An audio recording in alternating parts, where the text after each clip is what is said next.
So breast or mammary gland, it is a peculiarity of mammals, class Mammalia, and mamma means breast in Latin. So breast is located in the pectoral region. See here this region. It is found in both the sexes, male and female, and it is well developed in female after the age of puberty. In male and prepubertal female, it is underdeveloped or rudimentary, and hormonal changes in the female induces the development of breast after the puberty. Okay, and in post-delivery period, the breast secretes milk that is useful for the feeding of a newborn. That is main function of the female breasts. Here, this is the location of the breast in the pectoral region, and it is lying over the pectoral fossa, which was covering the pectoralis major muscle.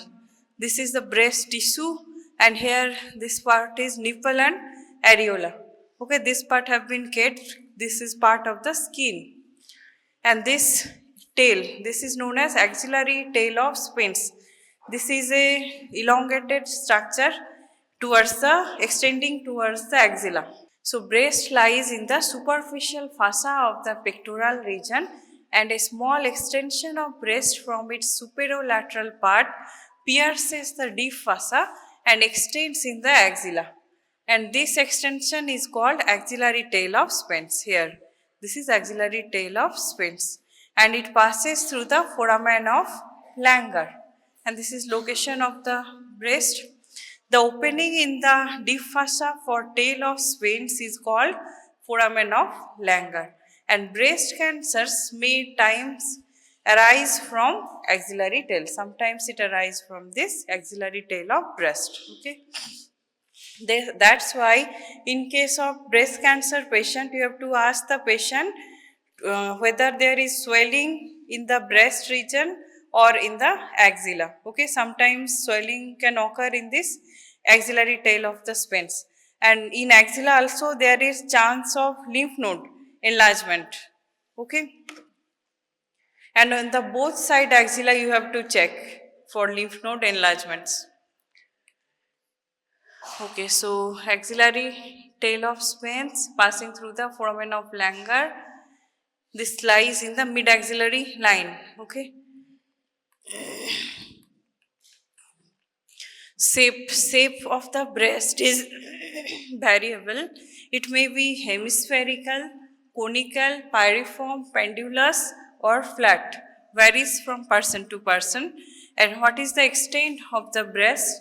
Vertical extent is from second to sixth rib. See here. Here at the sternal angle, second rib is joining from second to sixth rib. This is vertical extent of breast. And horizontal extent, breast extends from lateral border of sternum to the mid-axillary line. Lateral border of sternum to the mid-axillary line. Next we are going to relations. The posterior or deep surface of the breast is related to the following structures. First is pectoral fossa.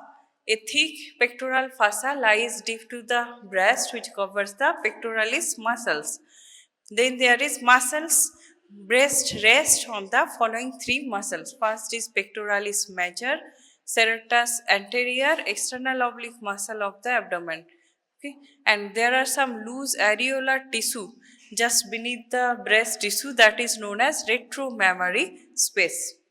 And breast is separated from the pectoral fossa by this retromammary loose areolar tissue. Okay, and it allows the free movement of the breast over the underlying deep fossa. Okay, that's why it is important. In breast cancer patients, sometimes breast becomes fixed over the pectoral fossa. You have to check that also. Okay, whether the cancer has extended in the deeper plane, then the breast tissues will be fixed. It will further involve the muscles, chest wall, and further deeper extent can occur. Okay. So these are the muscles you can see. Here is the pectoralis major. Here is the serratus anterior and external oblique. These muscles lying deep to the breast in the posterior surface. See here. This is the skin, breast tissue, nipple areola complex.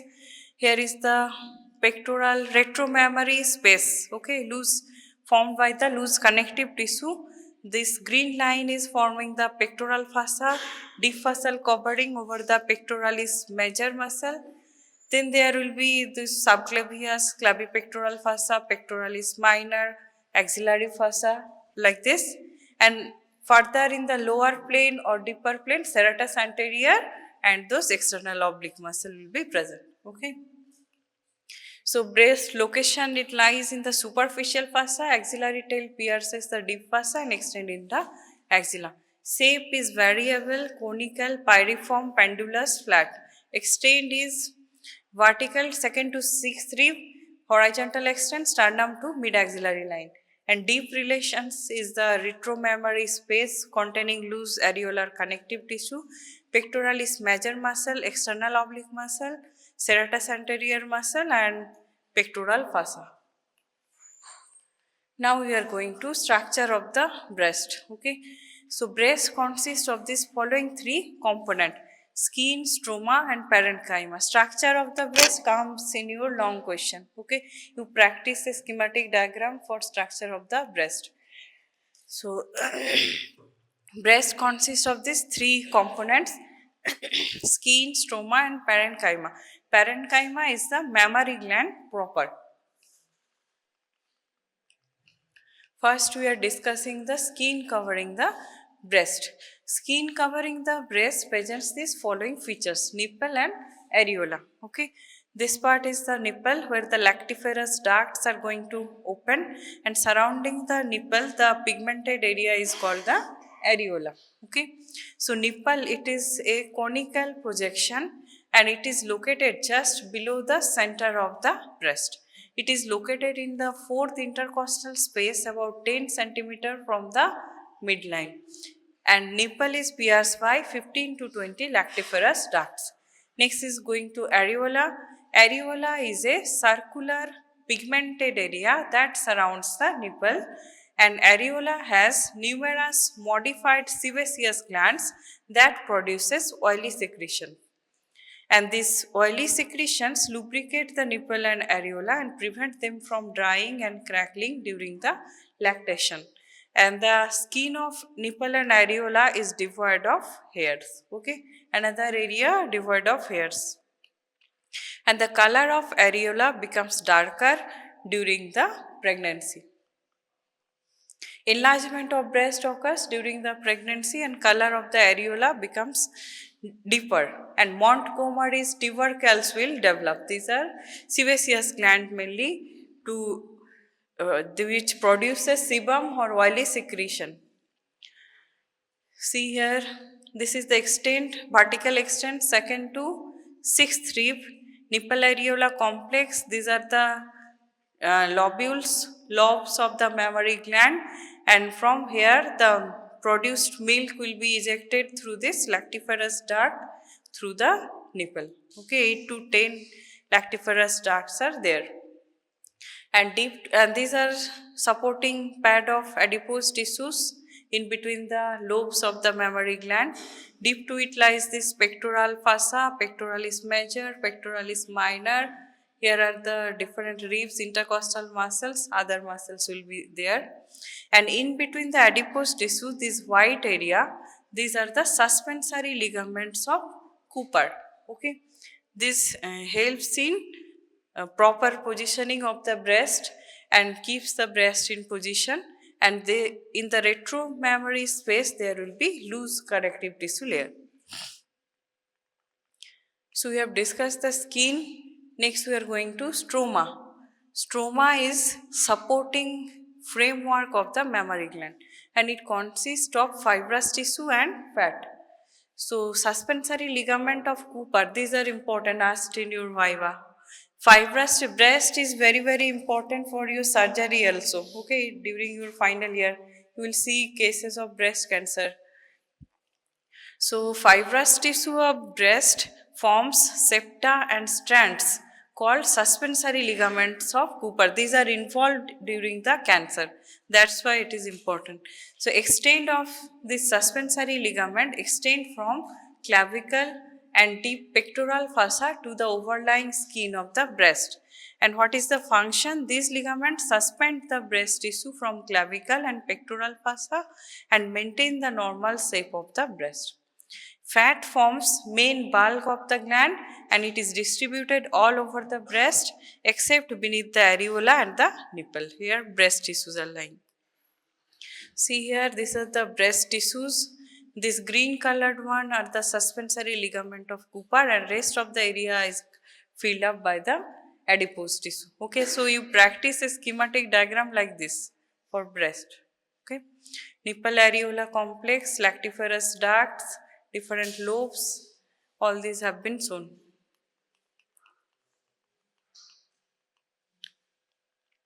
So parenchyma of the mammary gland. Parenchyma is the glandular tissue of the breast. These areas, these lobes are formed by the parenchyma of the breast. It forms the mammary gland proper and that consists of milk secreting unit that is a modified sweat gland. We have already discussed during glands class. Breast is a modified sweat gland. Very important for your Viva and MCQ. Okay. It consists of 15 to 20 lobes radially arranged around the nipple and each lobe consists of lactiferous duct and that is surrounded by clusters of acini or alveoli. Each lactiferous duct converges towards the nipple and open on the tip of the nipple. Lactiferous sinus. Each lactiferous duct shows a dilatation near its termination and this dilatation is called the lactiferous sinus. Okay. Next is that acts and that this dilatation is called lactiferous sinus and it acts as a reservoir of milk during the lactation. See here, these are the lobules. Each lobule consists of multiple acini and they are passing through the lactiferous duct and here is one dilatation that is known as lactiferous sinus and this duct is opening at the tip of the nipple. Okay, understood? And rest of the areas are face filled with fat. To blood supply and innervation. First is arterial supply. It is supplied by these following arteries. First is lateral thoracic artery, which is the main artery. Internal mammary artery, lateral branches of posterior intercostal arteries, pectoral branch of thoracoacromial artery and superior thoracic artery. These are the arterial supply of the breast. Next we are going to venous drainage. See the arteries here. Lateral thoracic artery, here are the perforating branches of internal thoracic artery, lateral branches of posterior intercostal artery, branch from axillary artery, superior branch from the superior thoracic artery. Okay, all these are supplying the breast. Next we are going to venous drainage. Veins follow the arteries. First the veins converge towards the base of the nipple where they form an anastomotic venous circle and then the veins form set of superficial and deep veins. Superficial veins drain into internal thoracic vein and deep veins drain into axillary and posterior intercostal veins. Next we are going to innervation. The breast is supplied by the following nerves. 2nd to 6th intercostal nerves through the anterior and lateral cutaneous branches. Okay. Next, the internal thoracic artery is also called an internal mammary artery and it is the branch of subclavian artery and the perforating branches of internal mammary artery supply the breast. Lateral thoracic artery is the main artery and that supply the breast and lateral and superior thoracic arteries are the branches of axillary artery. Intercostal space lies between the adjacent ribs and in each intercostal space there is one posterior intercostal artery. Nerves supplying the mammary gland do not control the milk secretion. Milk secretion is controlled by hormones, prolactin hormone of the anterior pituitary gland. And sensory stimulation of nipple and areola induces milk ejection reflex. Okay, the milk was first stored at the lactiferous sinus, and when the child sucks the breast, the milk is ejected out. Okay, so these are the primary features of the breast. Skin have nipple and areola. Nipple is conical projection, 15 to 20 openings of lactiferous ducts.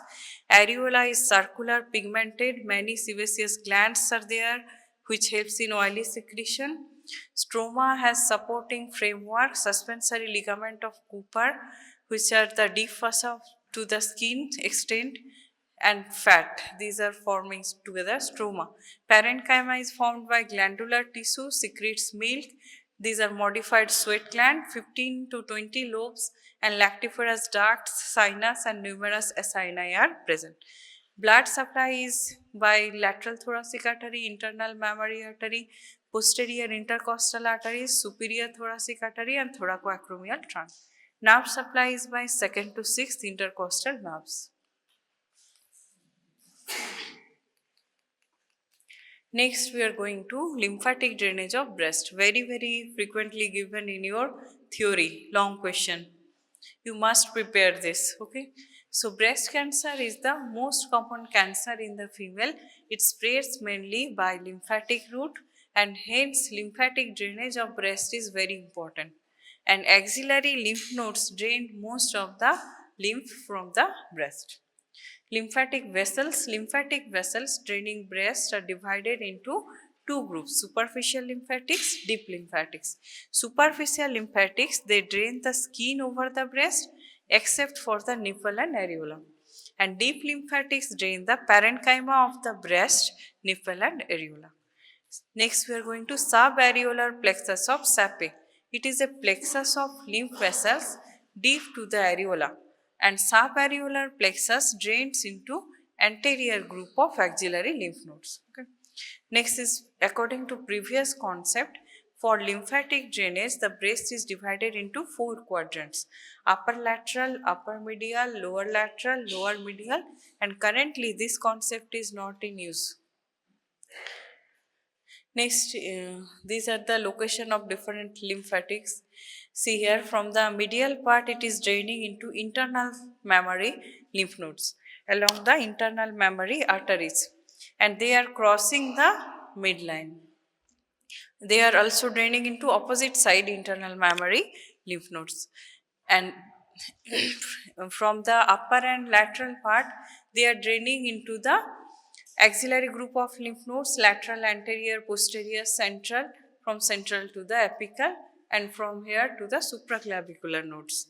And some of the lymphatics are draining into posterior intercostal nodes, and from this lower and inner quadrant, some of the lymphatics are going to drain into subperitoneal and subdiaphragmatic lymph plexus. Okay, from here they can drain into ovary. Okay, so in breast cancer, there can be spread of the cancer into the ovary, and it will develop into a tumor that is known as Krukenberg's tumor of the ovary. Okay, very important tumor. See, this is formation of plexus just beneath the nipple areola, that is known as subareolar plexus of Sape. Okay, and from here the lymphatics are going to drain into anterior axillary lymph node, are passing through the axillary tail of Spence. So axillary lymph nodes, lymph nodes are draining, they drain most of the breast tissue, especially in the anterior or pectoral nodes. Next are the internal mammary or lymph nodes.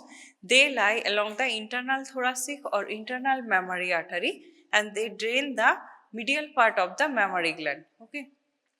Next is posterior intercostal nodes. Few lymphatic vessels from lower lateral quadrant of breast follow the posterior intercostal vessels and drain into posterior intercostal nodes. Next is subdiaphragmatic or subperitoneal lymph plexuses. Few lymphatics from the lower medial quadrant of breast pierces the anterior abdominal wall and drain into the subdiaphragmatic and subperitoneal lymph nodes. Next is Rotter's nodes. These lie between the pectoralis major and pectoralis minor, hence called interpectoral nodes. Next is they also drain the mammary gland. And next is apical group of lymph nodes. The lymphatics from the deep surface of breast pierces the pectoralis major muscle and clavipectoral fossa and drain into the apical axillary lymph nodes. Okay. And here some direct pathway of deep lymphatics of breast through the pectoralis major and clavipectoral fossa to the apical group of axillary lymph nodes have been shown here. Okay. Some of the deep lymphatics have been shown. They are piercing the pectoralis major, then passing through clavipectoral fossa, going to drain into apical group of axillary lymph nodes. About 75% of lymph from the breast drains into the axillary nodes. These percentages are important, asked for in your Viva and MCQs. 20% into the anterior thoracic nodes and 5% into the posterior axillary nodes. Anterior and central axillary group of nodes are commonly involved in carcinoma of the breast, and surgically the axillary nodes are grouped in relation with the pectoralis minor muscle. Lower nodes level 1, it is below the pectoralis minor. Middle group level 2 lies behind the pectoralis minor, and apical group level 3 lies along the upper border of the pectoralis minor. Superficial lymphatics of the breast of one side communicates with those of the opposite side. That's why you have to check the axillary nodes of the opposite side also. See here the lymphatic drainage. Level 1, here is the pectoralis minor. So behind the pectoralis minor level 2, and here is level 3 above the pectoralis minor. Okay, level 1, level 2, level 3 lymph nodes, and these are the parasternal nodes. So lymphatic drainage of breast lymph vessels are superficial lymphatics, deep lymphatics. Superficial lymphatics drain entire breast except nipple areola, and deep lymphatics drain parenchyma and nipple areola. Subareolar plexus of Sape drains the nipple and areola to the anterior axillary nodes. Next we are going to lymph nodes. Which lymph nodes are draining the breast? Axillary nodes, mostly anterior axillary nodes, internal mammary nodes, posterior intercostal nodes, subdiaphragmatic and subperitoneal lymph plexus and Rotter's nodes. These are the lymphatic drainage of the breast. Next we are going to development of the breast. Development of the parenchyma. Parenchyma of the mammary gland develops from ectodermal bud raising from the mammary ridge. See this dotted line, red colored one, this is the mammary ridge. Okay, mammary bud forms solid cords and that grow into the surrounding mesoderm, and later these cords get canalized to form the lactiferous ducts, whereas their terminal parts form the secretory acini.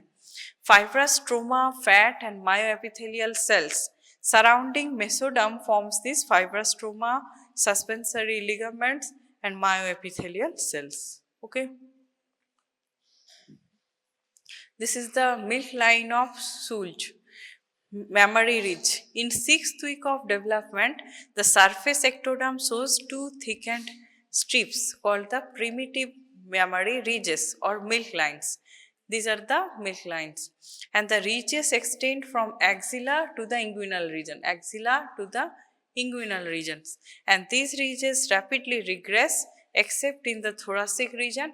So in thoracic region only the mammary glands are developing in human. Okay, in other mammals like dogs, cats or other mammals, the position of the breast vary, but they lie in this milk line. Okay, they can lie just beneath the abdomen or like this. In some cases near the inguinal region also mammary glands will develop in some mammals. Okay. So stages of development, first there is formation of mammary ridge. In 6th week, surface ectoderm shows two thickened strips called primitive mammary ridge or milk lines, and the ridges extend from axilla to the inguinal regions. In humans, these ridges rapidly regress except in the thoracic region. Next is formation of mammary buds. Mammary buds arise from persistent thoracic part of mammary ridges. Mammary buds penetrate underlying mesenchyme and give rise to several secondary buds, and that latter form the lactiferous ducts and their branches. Lactiferous ducts canalize by the end of prenatal period, and only the main ducts are found at birth, and the gland remains underdeveloped until the puberty. Next, there will be formation of fibrous stroma. Fibrous connective tissue, suspensory ligaments, and fat of mammary gland developed from the surrounding mesenchyme. Okay. Next, there will be formation of mammary pit. During the late fetal period, the epidermis becomes depressed to form a shallow mammary pit or epithelial pit, and lactiferous ducts open onto this epithelial pit. Formation of nipple. Nipple develops during the perinatal period due to proliferation of the mesenchyme under the areola, circular area of the skin around the nipple, and development during the puberty. At puberty, owing to the deposition of fat and connective tissue, female mammary glands enlarge rapidly, and under the influence of estrogen and progesterone, duct system grows. Okay. So this is at week 6. Okay, mammary ridge is developing. Here primary bud formation occurs at month 4, month 6. Here is at term during the birth of the child, and this is at birth, just before the birth, at 9 months or like this. Mammary pit is developing, and they are developing into the glandular tissues, and after, and this mammary here the glandular tissue is opening actually, and at birth it is developing like this. So surface ectoderm at week 6, outer periterm or inner stratum granulosum. At week 11, intermediate layer formation. Month 5, formation of epidermal strata, and week 21 there will be complete periderm set off. Okay, and from the neural crest cells at month 3, melanoblasts are coming and developing in this region, and from the mesenchyme it the macrophages are coming, forming Langerhans cells, and they are lying in the epidermis, and mesenchyme, the dermatome, lateral plate mesoderm. At 3rd to 4th month, formation of dermal papilla, dermis, and papillary and reticular layers. This is how the skin over the mammary gland is developing. Next, we are going to clinical aspects. Clinical aspects of breast is also important. Okay, this PUD orange change, Krukenberg tumor, all this comes as a part of the long question. Okay, so breast cancer is important. We will discuss in details in final year breast cancer, and PUD orange change or appearance, PUD orange appearance of skin. See, in this area, PUD orange change have occurred.